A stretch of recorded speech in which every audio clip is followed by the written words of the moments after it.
నమస్తే, welcome to study point. ఎన్నో junior కాలేజ్లో ఉన్నప్పటికీ కూడా పేరెంట్స్ కానీ స్టూడెంట్స్ కానీ పర్టికులర్గా కొన్ని జూనియర్ కాలేజెస్నే ఎంచుకుంటూ ఉంటారు. ఎందుకు అలా చూస్ చేసుకుంటారు అంటే అకాడమిక్ స్టడీస్ కావచ్చు, లేకపోతే ఫ్యాకల్టీ కావచ్చు, ఆ కాలేజ్లో ఉన్న డిసిప్లిన్ కావచ్చు. ఈ మూడు కూడా పిల్లలకి పేరెంట్స్కి నచ్చొచ్చు. అందులో బాగా నచ్చిన కాలేజ్, స్టూడెంట్స్ బాగా చూస్ చేసుకుంటున్న కాలేజ్ ఇగ్నైట్ జూనియర్ కాలేజ్. మరి ఎందుకు ఇగ్నైట్ జూనియర్ కాలేజ్లోనే చాలామంది స్టూడెంట్స్ ఎందుకు చదువుతారు, దాంట్లో ఏముంది అసలు తెలుసుకుందాం. మనతో పాటు ఉన్నారు మ్యాథమెటిక్స్ ఫ్యాకల్టీ ఆర్వి గారు అండ్ కెమిస్ట్రీ ఫ్యాకల్టీ ఎంవిఆర్ గారు మనతో పాటు ఉన్నారు. వారితో మాట్లాడదాం. హలో సార్, నమస్తే ఆర్వి గారు అండ్ ఎంవిఆర్ సార్, ఎలా ఉన్నారు? Good morning. Last 1 year back మనం చేసాం. ఓకే, నేను ఇంతకుముందు చెప్పినట్టు ఎందుకు పేరెంట్స్ కానీ స్టూడెంట్స్ కానీ పర్టికులర్గా ఈ కాలేజ్నే చూస్ చేసుకుంటే బాగుంటుందని అనుకుంటారు. అండ్ మీరు ఇద్దరు కూడా 25 years ఎక్స్పీరియన్స్, 25+లోనే ఉన్నారు. ఫస్ట్ ఆఫ్ ఆల్ అసలు ఇగ్నైట్ జూనియర్ కాలేజ్ ఇంట్రొడక్షన్ ఏంటి, ఎందుకు చూస్ చేసుకుంటున్నారు, దీనికి కారణం ఏంటి చెప్తారా? ఈ ignite junior college madam chemistry faculty అయినటువంటి రమేష్ గారు స్టార్ట్ చేయటం జరిగింది. ఈ సారు మొట్టమొదట 2016లో ఆఫ్టర్ కాలేజ్ అనే ప్రోగ్రాంతో ఈ ఇన్స్టిట్యూట్ను స్టార్ట్ చేయటం జరిగింది. ఓకే, అక్కడ వచ్చిన స్టూడెంట్స్ ఆఫ్టర్ కాలేజ్ అంటే వాళ్ళు వేరియస్ కాలేజెస్లో చదువుకున్న తర్వాత ఈవినింగ్ 5:30-6 నుంచి ఇక్కడ వచ్చి ట్యూషన్ పాయింట్గా క్లాసెస్ తీసుకునేవాళ్ళు. దీనికి వచ్చిన స్పందన చూసి ఇక్కడ సక్సెస్ తర్వాత 2017లో రమేష్ గారు long term NEET coaching centre ప్రారంభించారండి. ఓకే, లాంగ్ టర్మ్ అప్పుడు స్టార్ట్ చేశారు. ఇది చాలా సక్సెస్ఫుల్ అయింది. ఇది కూడా ఇక్కడ జస్ట్ ఒక 40 మెంబర్ స్టూడెంట్స్తో ఈ కోచింగ్ ప్రారంభం చేయటం జరిగింది. లాంగ్ టర్మ్ అందులో స్టార్ట్ చేశారు. Yes, only 40 members, single campus. ఆ తర్వాత 6 faculty teaching staff, only 6 single campus, 6 teaching staff. ఆ తర్వాత రమేష్ గారు కూడా కెమిస్ట్రీ అక్కడ ఆయన మాత్రమే ఎక్కువగా టీచ్ చేశారు. టీచ్ చేయడంతో పాటు ఆ మొదటి సంవత్సరంలోనే అత్యుత్తమ ఫలితాలు సాధించడం జరిగింది. అప్పుడే సక్సెస్ అయ్యారు. ఇంకా మీరు అక్కడి నుంచి సక్సెస్ అనేది స్టార్ట్ అయింది. ఆ స్ఫూర్తితో 2018లో, 2016లో ఆఫ్టర్ కాలేజ్ ప్రోగ్రామ్, 2017లో నీట్ లాంగ్ టర్మ్ కోచింగ్, 2018లో ఇగ్నైట్ జూనియర్ కాలేజ్. అంటే ఒక్కొక్కటి అలా స్టెప్ బై స్టెప్ స్టార్ట్ అయిన తర్వాత జూనియర్ కాలేజ్ స్టార్ట్ చేశారు. ఈ ఇగ్నైట్ జూనియర్ కాలేజ్ స్టార్ట్ చేసిన తర్వాత అప్పటికి ఇప్పటికీ తేడా ఏంటంటే, అప్పుడు ఒక క్యాంపస్ 6 టీచింగ్ స్టాఫ్తో స్టార్ట్ అయినటువంటి కాలేజ్, 40 మంది పిల్లలతో స్టార్ట్ అయినటువంటి ఇన్స్టిట్యూట్ ఈరోజు 11 క్యాంపస్లతో జేఎన్టీయూ దగ్గర పిల్లర్ నంబర్ 708 దగ్గర 11 క్యాంపస్లతో 1500 మంది విద్యార్థులతో 60+ టీచింగ్ స్టాఫ్తో సక్సెస్ఫుల్గా రన్ అవుతున్నటువంటి సింగిల్ లొకేషన్లో complete all campuses are there beside JNTU only. చాలామంది అనుకుంటారు వేరే చోట అక్కడ బ్రాంచ్ ఉంది, అక్కడ ఎక్కడ బ్రాంచులు లేవు. ఓన్లీ క్యాంపస్లన్నీ జేఎన్టీయూ డివిజన్లోనే పిల్లర్ నెంబర్ 708కి దగ్గరలోనే ఉంటాయి అన్నీ. అద్భుతం. ఇది నేను ఇక్కడ 2018లో నేను జాయిన్ అయ్యాను. నేను ఇక్కడ ఒక లెక్చరర్గానే కాకుండా ఒక పేరెంట్గా కూడా పాత్ర వహించడం జరిగింది.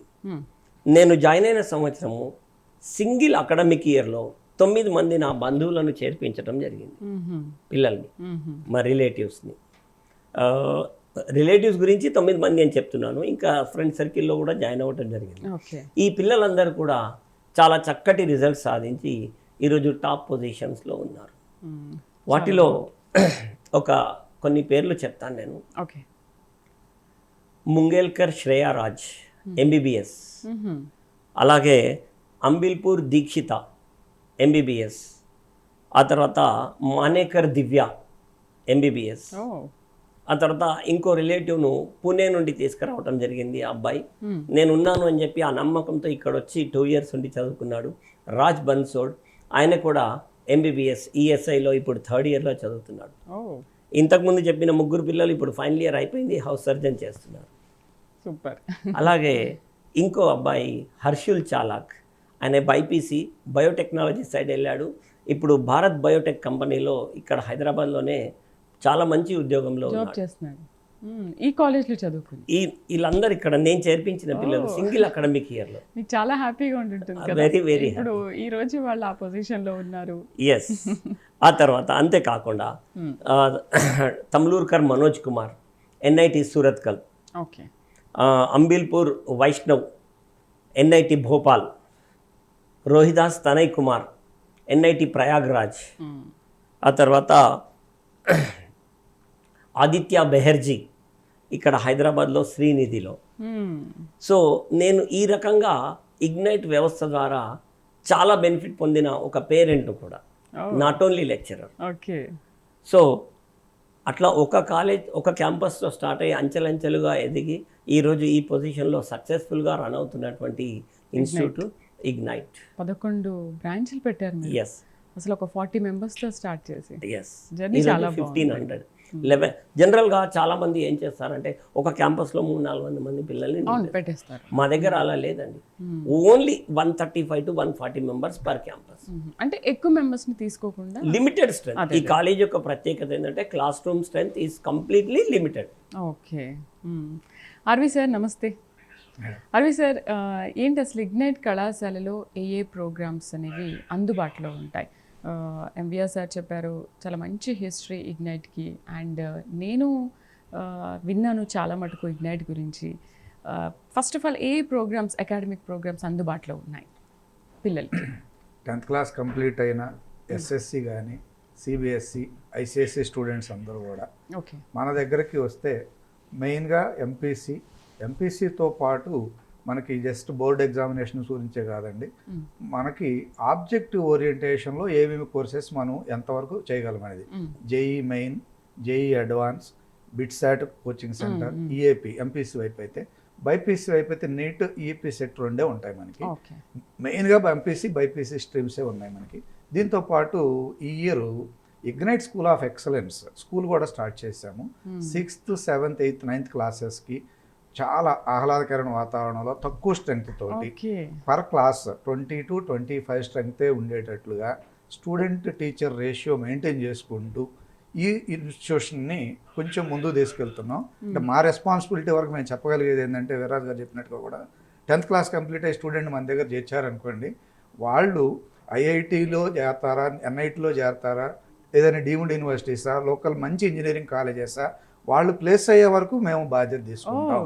వాళ్ళని మంచి కాలేజెస్లో ఎంటర్ చేసే వరకు కెరీర్ గైడెన్స్ కూడా మేమే ఫ్రీగా ప్రొవైడ్ చేస్తాం. ఇక్కడున్న సీనియర్ ఫ్యాకల్టీ గైడెన్స్ తోటి, ఇక్కడున్న అకాడమిక్ గైడెన్స్ అంతా కూడా పేరెంట్కి, స్టూడెంట్కి ఎవ్రీథింగ్ వాళ్ళకి కావాల్సిన ఇన్ఫర్మేషన్ మేము ఫ్రీగానే కెరీర్ గైడెన్స్తో పాటు వాళ్ళు చేరే కాలేజీ మన దగ్గర 10th క్లాస్ అయిపోయి వస్తే వాళ్ళు ఇంజనీరింగ్ లేదా మెడికల్ జాయిన్ అయ్యే వరకు మనం చాలా నీట్గా గైడెన్స్ ఇస్తాం.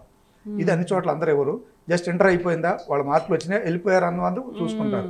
మనం అది కాదు. We're building a long term relationship with student and parent also. దానివల్లనే తక్కువ మందితో స్టార్ట్ అయినా ఇలా ఎంత లాంగ్ జర్నీ రాగలిగింది అంటే కేవలం స్టూడెంట్ రెఫరెన్సు, పేరెంట్ రెఫరెన్సు, ఈ రెఫరెన్సెస్ తోటి మాకు ఎక్కువ అడ్మిషన్స్ అవుతాయి. వేరే చోట్ల ఎక్కడా కూడా మనకి విపరీతంగా ఇంటింటికి జనాన్ని పంపించి కార్పొరేట్ లాగా ఇలా వేరే రకంగా క్యాంపెయినింగ్ అయితే ఏం చేయము. కేవలం స్టూడెంట్, పేరెంట్ మౌత్ పబ్లిసిటీ తోటే, ఆ గుడ్ విల్ తోటి ఎక్కువ అడ్మిషన్స్ అవన్నీ వస్తున్నాయి అన్నమాట. అయితే సార్, ఈ గడిచిన విద్యా సంవత్సరంలో ఇగ్నైట్ విద్యార్థులు కూడా నేషనల్ లెవెల్లో మంచి ఫలితాలు సాధించారని విన్నాం కదా. అంటే ఒకే లొకేషన్లో ఉంది కాబట్టి మనకి ఫస్ట్ ర్యాంక్, సెకండ్ ర్యాంక్ ఇట్లా మనం చెప్పుకోవటానికి వీటి గురించి కాదండి, వేరే వాళ్ళని బ్లేమ్ చేయడం కాదు. ఐఐటి కాన్పూర్లో మా దగ్గర చదివిన స్టూడెంట్ జాయిన్ అయ్యారు 8th ర్యాంక్ తోటి. దాంతోపాటుగా ఎన్ఐటీలో పర్సంటైల్స్ అంటాం 98, 99, మోర్ దాన్ 98 మనకి 18 స్టూడెంట్స్ ఉన్నారు. సీట్ గెట్టింగ్కి వచ్చేసరికి అన్ని కేటగిరీలు కలిపి nearly 28+ students IIT, NIT, IIIT, bits మంచి ఇన్స్టిట్యూషన్లో ప్లేస్ అయ్యారు. వీరితో పాటు మెడికల్ స్ట్రీమ్కి వచ్చేసరికి 52 members plus doctors medical stream నుంచి వచ్చారు. అంటే మా ఉస్మానియాతో స్టార్ట్ చేసి గాంధీకి మెడికల్ కాలేజ్ వీటితో స్టార్ట్ చేస్తే మంచి గవర్నమెంట్ కాలేజ్లో జాయిన్ అయిన స్టూడెంట్స్ ఉన్నారు. 52 ఆ నెంబరు విత్ లిమిటెడ్ స్ట్రెంగ్త్. ఒక 200+ ఆ రేంజ్లోనే అప్పీర్ ఉంటారు ఇక్కడ ఇందులో. అంత స్ట్రెంగ్త్ నుంచి ఈ రిజల్ట్ రావటం ఆ లొకేషన్లో it is extraordinary I feel. మిగతా చోట్ల అయితే ఏంటంటే చాలా బ్రాంచులు ఉంటాయి, చాలా ఎక్కువ స్టూడెంట్స్లో తక్కువ రిజల్ట్ చూపిస్తారు. మన అన్ని ట్రాన్స్పరెంట్ రిజల్ట్స్ అండి, గ్యారంటీగా ఫోటోలతో సహా అడ్రస్లు సహా మనం ఇవ్వగలం. ఈ స్టూడెంట్ ఇక్కడ చేరాడు వెళ్ళి మనం ఎంక్వైరీ చేసుకోవచ్చు. 100% ఇస్తాం అవన్నీ కూడా. దాని గురించి అయితే మాత్రం ఇబ్బంది ఏమి ఉండదు. అంటే satisfactory rate is more for student and parent. దానివల్లనే ఆ లొకేషన్లో మనకి గుడ్ విల్ ఉంది, దానివల్ల అడ్మిషన్స్ వస్తాయి. ఓకే ఎంఈఎస్ అయితే మేము ఇగ్నైట్ కాలేజ్లో ఇంకొకటి విన్నాము ఏంటంటే ఒత్తిడి లేని విద్యను అందిస్తారు అని. మనం ఇప్పుడు చాలా కాలేజ్లో చూస్తున్నాము, ఏ కాలేజ్లో చూడు ఒక గేమ్స్ యాక్టివిటీస్ ఏమీ ఉండవు, బాగా ప్రెషర్, చదువు చదువు చదువు, ఈ ర్యాంక్ రావాలి అని అటు పేరెంట్స్ కానీ ఇటు ఫ్యాకల్టీస్ కానీ కొన్ని కాలేజ్లో మనం చూస్తూ ఉంటాం మనం ఆ పిల్లల్ని కూడా. మరి మీ దాంట్లో ఉన్న స్పెషాలిటీ ఏంటి? ఒత్తిడి లేకుండా ఏ విధంగా పిల్లల్ని చదివిస్తారు?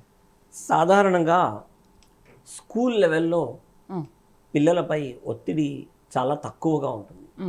దానికి ఒక కారణం అంటూ కూడా ఉంది, అక్కడ సిలబస్ చాలా తక్కువగా ఉంటుంది. ఎప్పుడైతే వాళ్ళు ఇంటర్మీడియట్కి వచ్చేస్తారో, when compare to 10th class, intermediate syllabus is an ocean, మహాసముద్రం వంటిది పెద్ద సిలబస్. అలాగే ఇంటర్మీడియట్తో పాటు జాతీయ స్థాయి పోటీ పరీక్షలకు ప్రిపేర్ అయ్యే పిల్లలకు ఈ సిలబస్ చాలా ఎక్కువగా ఉంటుంది. ఇలా ఎక్కువగా ఉండటం వల్ల వాళ్ళు ప్రతి వారము కండక్ట్ చేసే ఎగ్జామ్స్లో మార్కులు తక్కువగా రావటం వల్ల, ఎందుకంటే 10th క్లాస్లో చిన్న సిలబస్, ఇంటర్మీడియట్లో ఆల్ ఆఫ్ ఎ సడన్ పెద్ద సిలబస్ పెరుగుతూ ఉంటుంది. మార్క్స్ తక్కువగా రావటం వల్ల ఆబ్వియస్లీ ఒత్తిడి పెరిగిపోతుంది. ఇది గమనించిన ఇగ్నైట్ మేనేజ్మెంట్ కొన్ని అంటే ఏంటి మీకేమైనా మీ కాలేజ్లో జాయిన్ అయ్యే ముందు పేరెంట్స్ కానీ పిల్లలు కానీ ఇలాంటి కంప్లైంట్ ఉంది ఆ కాలేజ్లో, మాకు అలా వద్దు అనుకుని మీ దగ్గరికి వచ్చారా? ఎందుకంటే ఈ సార్ జాయిన్ చేసినటువంటి, స్టార్ట్ చేసినటువంటి, యాడ్ చేసినటువంటి ఎక్స్ట్రా కరికులర్ యాక్టివిటీస్ ఏవైతే ఉన్నాయో వీటి వల్ల చాలా మంచి రిజల్ట్స్ రావటం అనేది ప్రెషర్ ఉండదు. ఈరోజు ఇగ్నైట్ సక్సెస్కి ఏకైక రీజన్, ఎందుకంటే జనరల్గా మార్నింగ్ 6:30 నుండి నైట్ 10 వరకు కేవలం మిగతా కాలేజెస్లో స్టడీ స్టడీ స్టడీ స్టడీ, ఆటోమేటిక్గా పిల్లల్లో స్ట్రెస్ వచ్చేస్తుంది. మరి అది తగ్గించడానికి ప్లాన్ చేసినదే ఈ గేమ్స్, స్పోర్ట్స్ యాక్టివిటీస్. మా దగ్గర చాలా యాక్టివిటీస్ ఉన్నాయి, యూనిక్ ఫీచర్స్. ఆ యూనిక్ ఫీచర్స్లో నేను ఒక 4-5 మాత్రం చెప్పగలను. ఇప్పుడు మొట్టమొదటిది science lab. It enhances the interest in the students on maths and science concepts. ఈ సైన్స్ ల్యాబ్ స్టార్ట్ చేయడానికి అసలు ఇటువంటి సైన్స్ ల్యాబ్ ఎక్కడ కూడా ఉండదు, చాలా హైలీ ఎక్స్పెన్సివ్ ఇది సైన్స్ ల్యాబ్. దీనివల్ల దీన్ని స్టార్ట్ చేయడానికి ఒక స్పెషల్ కాన్సెప్ట్ ఏంటంటే లర్నింగ్ బై డూయింగ్. కేవలము బుక్లో ఉన్నది చెప్పటము, పిల్లాడు చదువుకోవటము, అదే కాకుండా అలా చేసి కూడా నేర్చుకోవటం అనే కొత్త కాన్సెప్ట్తో ఇది ప్రారంభించడం, ప్రాక్టికల్గా లర్నింగ్ బై డూయింగ్. సో దీనివల్ల it Boost the JEE and NEET results. And we are also having outdoor science exhibits at Hydernagar. It also helps the students in this concern. Ante kaakunda outdoor and indoor games, it enhances the fitness, team spirit and mental stability in the student. దాంతోపాటు Zumba డ్యాన్స్కి ఒక special acoustic బాల్స్తో special theatre తయారు చేయడం జరిగింది రమేష్ గారు, own క్యాంపస్లో own. ఇంకా వాళ్ళు ఎందుకు ఒత్తిడిగా ఫీల్ అవుతారు? ఇంత బాగా ఎంజాయ్ చేస్తూ హ్యాపీగా చదువుకుంటారు. అయితే కొందరు అనుకుంటారు మరి పిల్లలకు రోజు డ్యాన్సులు, ఆటలు, పాటలు, అలా ఏమి ఉండదు. ఒక స్టూడెంట్కి రోజు అని కాకుండా వీక్లీ వన్స్ జుంబా డ్యాన్స్, అలాగే వీక్లో ఒకరోజు గేమ్ జంక్షన్ అంటుంది, మళ్ళీ ఒక స్పెషల్ బ్రాంచ్ గేమ్ జంక్షన్ కొరకు ఉంది. ఆ తర్వాత అవుట్డోర్ తీసుకెళ్ళి పిల్లల్ని ఆడించి తీసుకురావటం, ఈ రకంగా. అంతేకాకుండా ఈ జుంబా, యోగా, ఏరోబిక్స్ ఇది మెంటల్ స్టెబిలిటీని పెంచుతాయి పిల్లల్లో. ఓకే. కాన్సన్ట్రేషన్ లెవెల్స్ని ఇంక్రీజ్ చేస్తాయి.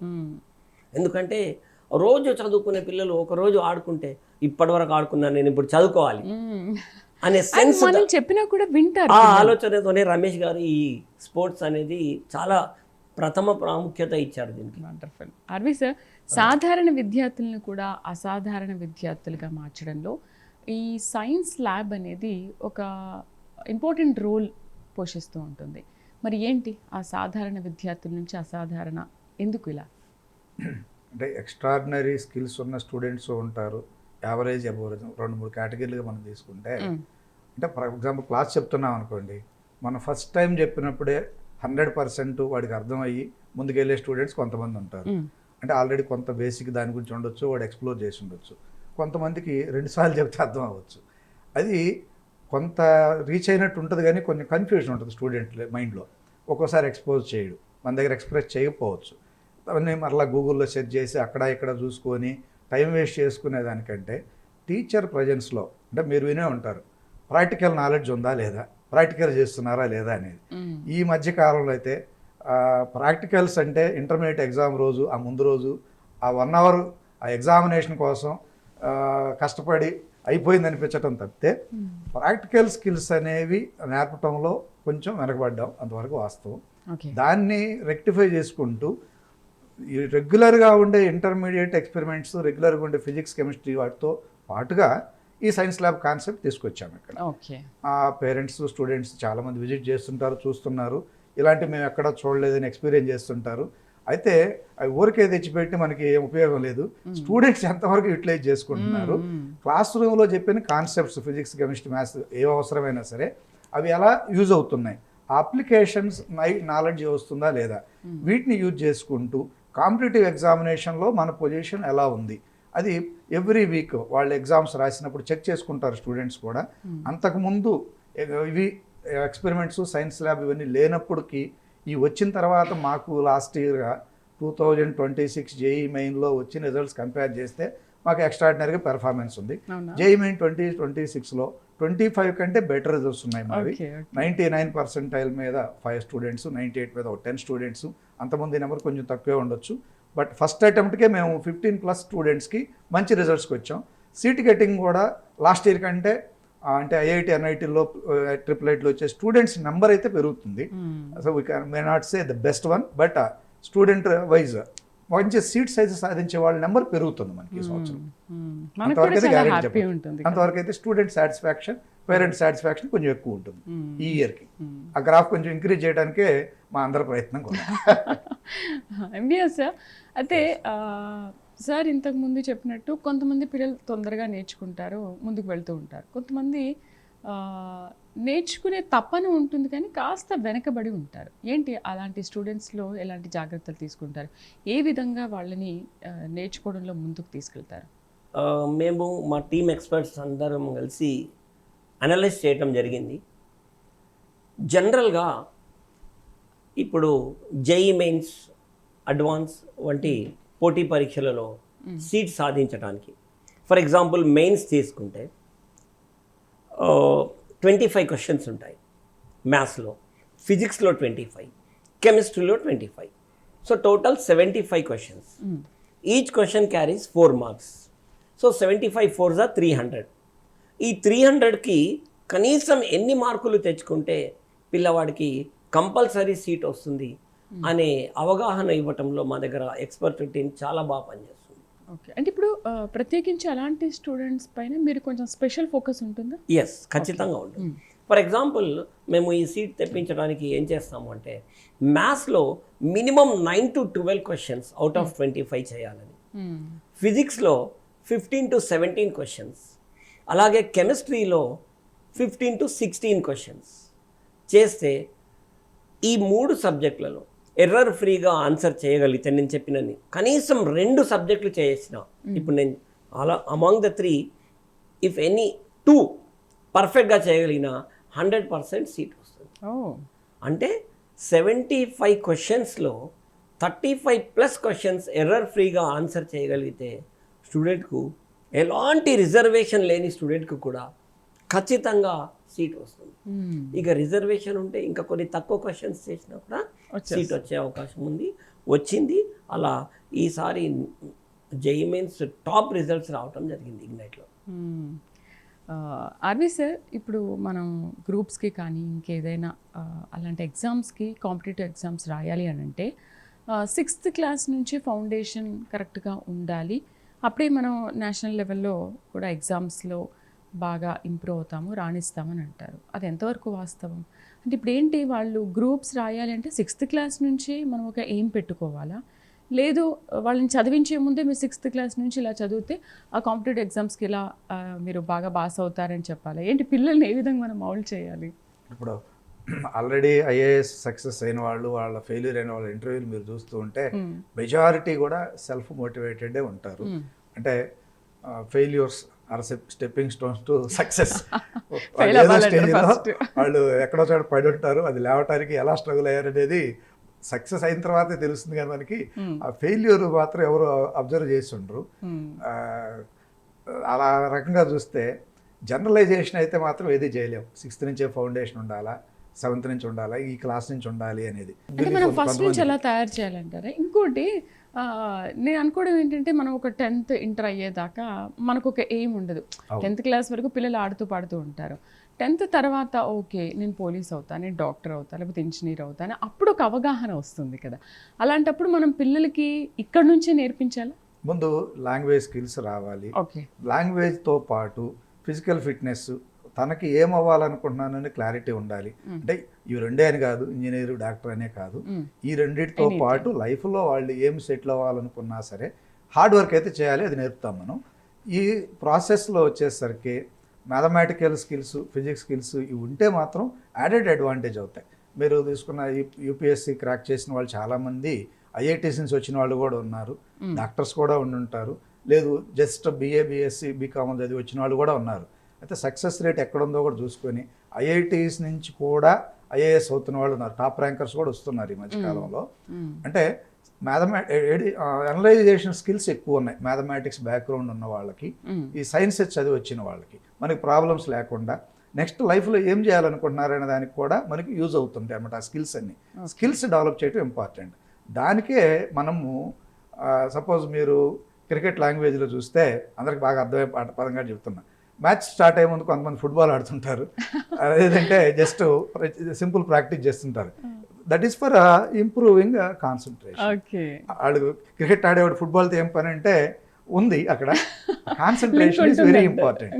So to maintain the concentration, to improve the student accuracy, మనం ఏం చేయాలి, స్టూడెంట్గా ఏం చేయాలి, పేరెంట్గా ఏం చేయాలి, మేనేజ్మెంట్గా ఏం చేయాలి, ముగ్గురు కలిస్తేనే రిజల్ట్. స్టూడెంట్ సరిగా రిసీవ్ చేసుకోవాలి, పేరెంట్ చూసుకోవాలి, ఇక్కడ ఫ్యాకల్టీతో పాటు మేనేజ్మెంట్ వాళ్ళ యాటిట్యూడ్ ఎలా ఉంది, ఏం చేస్తున్నారు, ఏదైనా ఈ 2 years చదువుతున్నప్పుడు ఏమన్నా వీక్ అయ్యారా, ఎందుకు వెనకబడ్డారు, వెనకబడినందువల్ల మనము ఎక్కడ ఇంప్రూవ్ చేయగలగాలి. ఫస్ట్ డేనే మనం డిసైడ్ చేయలేము, ఇదిగో ఈ స్టూడెంట్కి వచ్చేసింది, ఈ స్టూడెంట్ రాదనేది. అలా వాళ్ళ మైండ్ నెగిటివ్ థాట్స్ లేకుండా హార్డ్ వర్కింగ్ స్కిల్స్ ఇంప్రూవ్ చేసుకుంటూ రిజల్ట్ తీసుకురావడం, దాన్ని కొంచెం ప్రాక్టికల్గా సైంటిఫిక్ వేలో మేమైతే తీసుకెళ్తాం. దట్ ఈజ్ కొంతవరకు మనం అన్నందాక ఎక్స్పీరియన్స్ వర్క్ అవుతుంది. ఆ ఎక్స్పీరియన్స్ ఇంతకుముందు ఎక్కువ బ్యాచ్లు టీచ్ చేసిన అనుభవం ఉంది కాబట్టి ఫ్యాకల్టీకి ఇలాంటి స్టూడెంట్ రేంజ్ని బట్టి మనము అతను ప్రెషర్ పెట్టినట్టు అనుకోకుండా చిన్న చిన్న టార్గెట్స్ ఇచ్చుకుంటూ ఇంప్రూవ్ చేసుకుంటూ వెళ్తాం. సో ఇంతవరకు చెయ్యి, ఈ రోజు చాలు, ఈ రోజుకి ఇంతవరకు నేర్చుకో, అవి వాళ్ళని ఎంకరేజ్ చేసుకుంటూ ముందుకెళ్ళటం. ఏ స్టేజ్లో కూడా ఫ్యాకల్టీగా కానీ మిగతా వాళ్ళని డిస్కరేజ్ చేయమన్నమాట. ఇంతేనా, నీకు ఇదే వచ్చా, ఎందుకంటే చేయలేవా అన్నట్టుగా కాకుండా, ఎక్కడ ఏ స్టేజ్లో నెగిటివ్ వర్డ్స్ పడ్డా పిల్లలు ఇబ్బంది పడుతుంటారు. మనం ఎంకరేజ్ చేసుకుంటూ వెళ్తుంటే తక్కువ వచ్చు, ఒక్కోసారి మార్కులు తక్కువే రావచ్చు, బట్ ఇలా చేస్తే నీకు ఇంప్రూవ్మెంట్ వస్తుంది అని ఎంకరేజ్ చేసుకుంటూ ముందుకెళ్తుంటాం. అప్పుడు మా మంచి సార్ ఆ గ్రేట్నెస్ ఫ్యాకల్టీకి, స్టూడెంట్కి, పేరెంట్కి అందరికీ వస్తుంది. అయితే ఈ CBSE ICSE సిలబస్లో ఈ 10th క్లాస్ చదివిన విద్యార్థులకు మీ కాలేజ్లో అకాడమిక్ ప్రోగ్రామ్స్ ఉంటాయి అని అంటారు. అంటే అవి ఏ విధంగా ఉంటాయి, ఎలా సహాయపడతాయి? అంటే స్కూల్ లెవెల్కి, కాలేజ్ లెవెల్కి సిలబస్ చూసుకుంటే చాలా డిఫరెన్స్ ఉంటుంది. వాళ్ళు డైలీ ఒక 3-4 ప్రాబ్లమ్స్ అలా చేసుకుంటూ ఆడుతూ పాడుతూ చదువుకుంటూ వస్తారు స్కూల్ వరకు. ఎస్పెషల్లీ CBSE ICSEలో అది కొంచెం ఇంకా ఎక్కువ ఉంటుంది. బట్ నాలెడ్జ్ వైజ్ బాగానే ఉంటారు. బిగినింగ్లో స్పెషల్గా సెక్షన్స్ ఉంటాయి. ఇక్కడ మన దగ్గర అయితే సిబిఎస్ఈకి స్పెషల్ సెక్షన్స్ ఉంటాయి. మెజారిటీ స్టూడెంట్స్ సిబిఎస్ఈ నుంచి వచ్చి 1 మంత్లో దాదాపుగా మనకి తెలిసిపోతుంది మనం నడిచి వెళ్తున్నామా, ఏ రకంగా వెళ్తున్నామో, ఎలా వెళ్తున్నామో. డెస్టినేషన్ సేమ్ కాబట్టి వీళ్ళు స్లోగా స్టార్ట్ చేసిన ఆ పేస్ అందుకొని చివరికైతే పాయింట్కి రీచ్ అవ్వాలి. అంతే తప్పితే వీళ్ళు ఒక బ్రాండ్ తోటి సిబిఎస్ఈ నుంచి వచ్చారు కాబట్టి చేయలేరనో, ఫౌండేషన్ లాగా లేదు కాబట్టి వెనకబడతారనో ఇదైతే కాదు. ఆ జనరలైజేషన్స్ ఏముండవు. By 1 month must reach the same pace. ఆ పేస్లోకి తీసుకురావడానికి మనం మ్యాక్సిమం ట్రై చేస్తాం వాళ్ళని. అయితే స్టూడెంట్ కాన్సెప్ట్ అర్థం కాలేదా, ఎంతవరకు చేశానో మనం చెక్ చేసుకుంటున్న పాటు, సార్ నాకు ఈ కాన్సెప్ట్ ఎంతవరకు అర్థమైంది, ఇది ఒకసారి ఎక్స్ప్లెయిన్ చేయండి, లేదంటే ఎంతవరకు నేర్చుకున్నాను, ఇక్కడి నుంచి కొంచెం ఇంప్రూవ్మెంట్ కావాలి నాకు అన్నప్పుడు ఎవ్రీడే ఈవినింగ్ ఒక 2 hours స్పెషల్గా కేటాయిస్తాం వాళ్ళకి. 4:45 to 6:45 ఇలాంటి స్టూడెంట్స్కి బిగినింగ్లో అయితే మాత్రం కొంచెం ఎక్స్ట్రా కేర్ తీసుకొని వాళ్ళని ఆ ఫ్లోలో వచ్చే వరకు ట్రైన్ చేస్తాం. సో దానివల్ల ఏంటంటే వాళ్ళు ఇంప్రూవ్ అవుతారు. ముందు నేను చేయలేకపోతున్నానేమో, క్లాసులు వెనకబడ్డాననే ఫీలింగ్ లేకుండా దాని నుంచి బయటకు తీసుకురావడానికి మాత్రం బిగినింగ్ టైం సరిపోతుంది. వన్స్ వాళ్ళు ట్యూన్ అయిన తర్వాత మిగతా వాళ్ళందరికంటే, లేదంటే ఫౌండేషన్ నుంచి వచ్చానో లేదంటే ఇంకో రకమైన కంటే చాలా బెటర్గా చేసే ఛాన్సెస్ ఉంటాయి. ఈ మధ్య కాలంలో కూడా విలేజ్ బ్యాక్గ్రౌండ్ నుంచి వచ్చి ఏ ఫౌండేషన్ లేకుండా వచ్చి కూడా సక్సెస్ అవుతున్న స్టూడెంట్స్ చాలా మంది ఉన్నారు. ఓన్లీ థింగ్ ఈజ్ వాళ్ళకి కాన్సన్ట్రేషన్ కావాలి. రెండోది ఈ సోషల్ మీడియా డీవియేషన్స్లో మొబైల్ కొంచెం దూరంగా పెట్టగలిగితే వాళ్ళని కంప్లీట్గా అందులో అంటే ఈ మాట అనొచ్చు అనకూడదు కానీ కంప్లీట్గా అవర్స్ టుగెదర్ ఒక 4 hours 5 hours కూడా అంటే డే స్కాలర్స్ పిల్లలు కొంతమంది దాంట్లో మునిగిపోయి టైం వేస్ట్ చేసుకున్న పిల్లలు ఉన్నారు. అంటే 2 years అయిపోయిన తర్వాత నేను ఇలా చేస్తుంటే వచ్చిండేది అనకుండా బిగినింగ్ నుంచి కూడా కొంతవరకు అంటే టైం వేస్టేజ్ లేకుండా కాంపిటేటివ్ ఎగ్జామ్స్ రాయాలంటే కష్టపడాల్సిందే రిజల్ట్ రావాలంటే మాత్రం. అదర్వైజ్ ఒక నార్మల్గా తక్కువ మార్కులతోటో తక్కువ పర్సంటేజ్ బయటకు వెళ్తారు. మంచి రిజల్ట్ మంచి కాలేజీలో చేరాలనుకున్నప్పుడు హార్డ్ వర్క్ కంపల్సరీగా చేయాల్సిందే. ఏ కాలేజీ కాదు, ఏ కాలేజీ అని ఎక్కడున్నా ముందు చదవాల్సింది, కష్టపడాల్సింది, ఎగ్జామ్ రాయాల్సింది స్టూడెంట్ కాబట్టి ఆ డైరెక్షన్లో మనం గైడెన్స్ అయితే ఇస్తాము. వర్క్ చేయాల్సి మాత్రం స్టూడెంటే కాబట్టి తను ఎంతవరకు వచ్చింది ఎంతవరకు రాలేదు అనేది డిస్కస్ చేస్తూ ఉండాలి. మనకి ఒక బెంచ్ మార్క్ ఉంటుంది. 1 week తర్వాత 1 month తర్వాత మనం పెట్టే టెస్ట్లో కొంత వెనకబడితే తెలిసిపోతుంది కాబట్టి మనం గైడెన్స్ ఇస్తాం. అది నెగిటివ్గా తీసుకోకుండా అప్రోచ్ ఇలా మార్చుకుంటే వస్తుంది అనుకొని అనలైజ్ చేసుకుని వెళ్ళిన వాళ్ళు కొంచెం ముందుకెళ్తాడు. లేదు నేను ఇంతే అనుకుని బద్దకిచ్చిన వాడు వెనకబడుతుంటారు. అంటే అన్ని రకాల స్టూడెంట్స్ అన్ని చోట్ల ఉంటారు. బట్ ఎలా ఇంప్రూవ్ చేయగలనే దానికి టెక్నిక్ చెప్తున్నాం. బట్ టైం వేస్టేజ్ అనేది ఇక్కడ మొబైల్ ఎడిక్షన్ లేకుండా అంటే పేరెంట్స్ చెప్తారు నాకు ఇక్కడ ఇది అర్థం కాలేదు కాబట్టి నేను యూట్యూబ్లో వీడియో చూసుకొని చదువుతాను. కరెక్టే, యూట్యూబ్లో వీడియో ఒక 10 నిమిషాలు చూస్తాడు, కాన్సెప్ట్ అయిపోయింది. ప్రాబ్లమ్స్ ఎవరో సాల్వ్ చేస్తారు, యూట్యూబ్ సాల్వ్ చేయదు, వేరే వాళ్ళు సాల్వ్ చేయరు. ప్రాబ్లమ్స్ అనేవి అవి థియరీ తర్వాత స్టూడెంటే సాల్వ్ చేయాలి. అవి ఆన్లైన్లో మీకు వర్క్ కొడితే సొల్యూషన్ వచ్చింది అనుకోండి, నువ్వు కాపీ పేస్ట్ చేస్తే నీకు ఉపయోగం ఉండదు. ఎవరికి ఆకలి అయితే వాళ్ళే తినాలి, నీకు ఆకలి అయితే ఏంటంటే ఉపయోగం అయితే ఉండదు. కాబట్టి స్టూడెంట్ కూడా ఏంటంటే తనకి కావాల్సింది తను థియరీ వరకు తీసుకొని ప్రాబ్లమ్స్ ఎలా సాల్వ్ చేయాలి అనేది మాత్రం తను ఓన్గా సాల్వ్ చేయగలగాలి. అప్పుడు గ్యారెంటీగా ఇంప్రూవ్మెంట్ ఉంటుంది. మంచి రిజల్ట్ రావడానికి అయితే మాత్రం 3 factors. టీచర్స్ చెప్పింది వినాలి, తను వర్క్ చేయాలి, పేరెంట్స్ సైడ్ నుంచి కూడా ఎప్పుడన్నా డౌన్ అయినప్పుడు కౌన్సిలింగ్, రెండోది ఎంకరేజ్మెంట్ కావాలి ప్రతి ఒక్కరికి కూడా. ఈ 3 కలిస్తేనే రిజల్ట్. 3లో ఏది సరిగా చేయకపోయినా ఫెయిల్యూర్స్ ఉంటాయి, ఇబ్బంది ఉంటుంది. ఎంబీఎస్ ఇప్పుడు ఆర్వి సార్ చెప్పినట్టు ఈ పాయింట్స్తో పాటు పిల్లలకి కౌన్సిలింగ్ చేయడంలో అధ్యాపకుల పాత్ర ఎలా ఉంటుంది? ఎస్ మేడం, ఇక్కడ జనరల్గా ఇప్పుడు క్లాస్ చెప్పేటప్పుడు నేను కెమిస్ట్రీ లెక్చరర్, నేను పాఠం చెప్పేటప్పుడు ఒకసారి చెప్తాను ఒక టాపిక్, అర్థమైందా లేదా, అండర్స్టాండబుల్ ఆర్ నాట్ అడుగుతాను. కొద్దిగా ఎవరో ఒకరిద్దరు పిల్లలు ఏమన్నా తేడా అనిపిస్తే మాకు తెలిసిపోతుంది, నేను మరొకసారి ఎక్స్ప్లెయిన్ చేస్తాను. ఇలా 1 to 2 times ఒక రోజులో ఆ టాపిక్ ఎక్స్ప్లెయిన్ చేయటం వల్ల పిల్లల్లో కాన్సన్ట్రేషన్ లెవెల్స్ అనేవి పెరుగుతాయి. చక్కగా తెలివైన పిల్లలు ఈజీగా అర్థం చేసుకుంటారు 2 times ఎక్స్ప్లెయిన్ చేయటం వల్ల. అప్పటికీ అర్థం చేసుకోవాలని కొందరు పిల్లలు ఉంటారు. అలాంటి పిల్లలకు స్టడీ అవర్స్లో సేమ్ కాన్సెప్ట్స్ని సింపుల్ ఎగ్జాంపుల్స్తో వాళ్ళ దగ్గర కూర్చొని మరీ ఎక్స్ప్లెయిన్ చేయటం జరుగుతుంది. మ్మ్. ఇలా చేయటంలో రిజల్ట్ను పెంచే అవకాశం ఉంది. ఇంకొకటి, మా దగ్గర ఉన్న సైన్స్ ల్యాబ్ దీనికి చాలా చక్కగా దోహదపడుతుంది. ఓకే.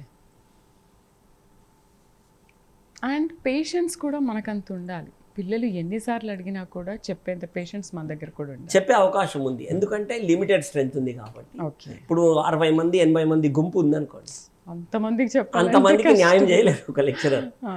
మా దగ్గర 25 to 45, ఓకే 45 to 50, మ్యాక్సిమం 50, అంతకంటే ఎక్కువ అనేది లేదు. ఇంకొకటి స్ట్రెస్ లేదు కాబట్టి పిల్లవాడి ఫోకస్ మొత్తం చెప్పే టాపిక్ మీద ఉంటుంది. ఫర్ ఎగ్జాంపుల్, బాగా పిల్లవాడికి ఏది ఎన్నిసార్లు చెప్పినా ఇంకా ఇబ్బంది అవుతుంది. నేను ఒక కెమిస్ట్రీ లెక్చరర్ అని ఏం చెప్తాను, C chemistry chemistry chemistry I'm a code maker. అంటే ఫస్ట్ సి అంటే chemical bonding and molecular structure, inorganic chemistry నుండి. ఓకే. మళ్ళీ అలాగే దాని నుంచే ఇనార్గానిక్ నుంచే కోఆర్డినేషన్ కాంపౌండ్స్, ఆ తర్వాత ఫిజికల్ కెమిస్ట్రీ నుంచి ఆర్గానిక్ నుండి కార్బోనైల్ కాంపౌండ్స్. ఓకే. ఇట్లా chemical bonding, coordination compounds, carbonyl compounds, వీటి నుంచి మెజారిటీ ఆఫ్ క్వశ్చన్స్ వస్తాయి.